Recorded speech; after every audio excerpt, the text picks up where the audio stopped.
இப்போது ரீசெண்டாக வந்து நம்ம முதலமைச்சருக்கோட உடல்நிலை சரியில்லைன்னு சொல்லிட்டு அப்போலோ ஹாஸ்பிட்டலில் சேர்த்து வச்சுன்னா உங்களுக்கு எல்லாருக்குமே தெரியும். அப்போ வந்து பெரிய பெரிய அதிகாரிகள்லாம் போயிட்டு அவங்களுக்கு உடல்நிலை சரியில்லைன்னு சொல்லிட்டு விசாரிக்க போயிருந்தாங்க.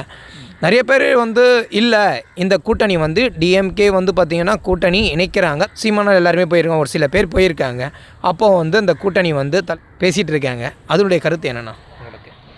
இதை வந்து நம்ம வந்து ஒரு நார்மல் பர்சனாக இதை சிந்திக்காமல் ஒரு அரசியல் உள்நோக்கம் உள்ளவர்களால் நாம் சிந்தித்தோன்னா அதற்கான விடை நமக்கு தெரிய வரும். அவர் எப்போ மருத்துவமனையில் போய் அட்மிட் ஆகிறாருன்னு வந்து பார்த்திங்கன்னா, நம்ம பாரத பிரதமர் மோடி அவர்கள் வந்து நம்ம தூத்துக்குடிக்கு வராரு. அந்த ஏர்போர்ட் விரிவாக்கத்திற்கான ஒரு ஃபங்க்ஷன் நடக்குது, அதற்காக வராரு. ஸோ அந்த சமயமாக பார்த்து அவர் வந்து ஹாஸ்பிட்டலில் அட்மிட் ஆகிறாரு. இன்னொரு விஷயம் வந்து பார்த்திங்கன்னா, இப்போ நீங்கள் எனக்கு எதிரி, ரொம்ப காலமாக நீங்கள் எனக்கு எதிரியாக இருக்கிறீங்க. அப்படின்னும் போது திடீர்னு வந்து நீங்கள் என்னை பார்க்குறீங்க அப்படின்னா, எனக்கு காலங்காலமாக நண்பர்களாக இருக்கிறவங்களாம் என்ன நினைப்பாங்க? ஏன் திடீர்னு வராங்க அப்படின்னும் போது, ஓகே கூட்டணியாக ஓகே மறுபடியும் அவங்க ஒன்று சேர்றாங்களோ அப்படின்ற ஒரு கேள்வி இருக்கும். ஸோ அதை வந்து நம்ம அரசியல் ரீதியாக பார்க்கும்போது நம்ம சீமான், அதாவது நாம் தமிழர் கட்சியுடைய தலைவர் சீமான் அவர்கள், அதுக்கப்புறம் சாட்டை முருகன் அவர்கள் கடந்த 10 வருடமாக திமுகவையும் திமுகவை சார்ந்தவர்களையும் எந்த அளவுக்கு அவதூறாக பேசியிருக்காங்கன்னு உங்களுக்கு தெரியும். ஒரு உதாரணத்துக்கு நான் சொல்லணுன்னா, கலைஞர் ஐயா அவர்களை வந்து ஒரு தவறான பாட்டு பாடி லைக் திருட்டுன்னு சொல்லி ஒரு பாட்டு வரும்.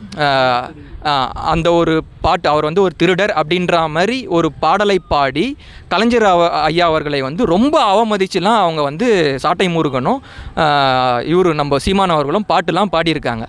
அப்படி பாடினவர்கள் கடந்த 10 ஆண்டுகளாக அப்படி வந்து திமுக மேல் வந்து குற்றச்சாட்டு வைத்தவர்கள், ஈவன் வந்து திமுகவை சார்ந்தவர்களை வந்து இவங்க வந்தேரின்லாம் சொல்லி ரொம்ப ஒரு கேவலமான வார்த்தைகள்லாம் கூறி வந்து மேடையில் வந்து பேசியிருக்காங்க.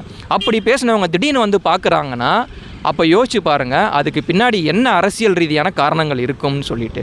ஸோ நேரடியாக வந்து தளபதி கூட வந்து அவங்களால வந்து போட்டி போட முடியலை.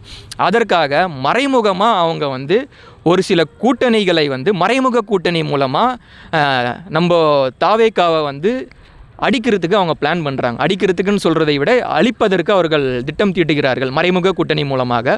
பட் அது என்றும் நடக்காது. இப்போ நான் உங்களுடைய தந்தையை வந்து நான் கேவலமாக நான் சொல்கிறேன்னு வச்சுக்கிங்க. அப்படின்னும் போது நீங்கள் என்ன உங்கள் வீட்டு வாசலில் விடுவீங்களா?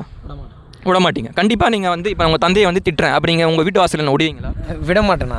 கண்டிப்பாக விட மாட்டீங்க. ஆனால் கலைஞர் ஐயா அவர்களை வந்து 10 ஆண்டுகளாக அவரை பற்றி ஒரு தவறான வார்த்தைகளால் இவர் பாட்டு பாடியிருக்காங்க. சாட்டை முருகன் அவர்களும் சீமான் அவர்களையும் பாட்டு பாடியிருக்காங்க, குற்றச்சாட்டை வச்சுருக்காங்க, திருடன்லாம் சொல்லியிருக்காங்க, இவன் வந்தேரிகள் என்றெல்லாம் பல தகாத வார்த்தைகள் மூலம் அவர்களை என்ன சொல்கிறது திட்டியிருக்கிறார்கள். அப்பேற்பட்டவர்கள் முதலமைச்சர் அவர்கள் வீட்டுக்கு போகிறாங்க. நீங்கள் உண்மையாலேயே நீங்கள் சுயமரியாதையை வந்து நீங்கள் தூக்கி பிடிக்கிறவர்களாக இருந்திருந்தால் அந்த இடத்துல என்ன பண்ணியிருப்பீங்க? எங்கள் அப்பாவை வந்து நீங்கள் தப்பாக பேசினவங்கள ஓகே நீங்கள் அரசியல் நோக்கத்துக்காக நீங்கள் அவங்கள மீட் பண்ணலாம். ஆனால் உங்களுக்கு சுயமரியாதை பெருசா இல்லை அரசியல் நோக்கம் பெருசா? ஸோ அந்த விஷயத்தை நம்ம யோசிக்கணும். அப்போ நீங்கள் உங்கள் தந்தையை திட்டினாலும் எனக்கு பரவாயில்ல, என் தந்தையை திட்டினாலும் எனக்கு பரவாயில்ல, ஆனால் எனக்கு வந்து அரசியல் நோக்கம்தான் பெருசுன்னு சொல்லி நீங்கள் அவங்கள மீட் பண்ணுறீங்கன்னா அப்போ கண்டிப்பாக வந்து நீங்கள் சுயமரியாதையை நீங்கள் ஃபாலோ பண்ணலன்னு தான் அர்த்தம்.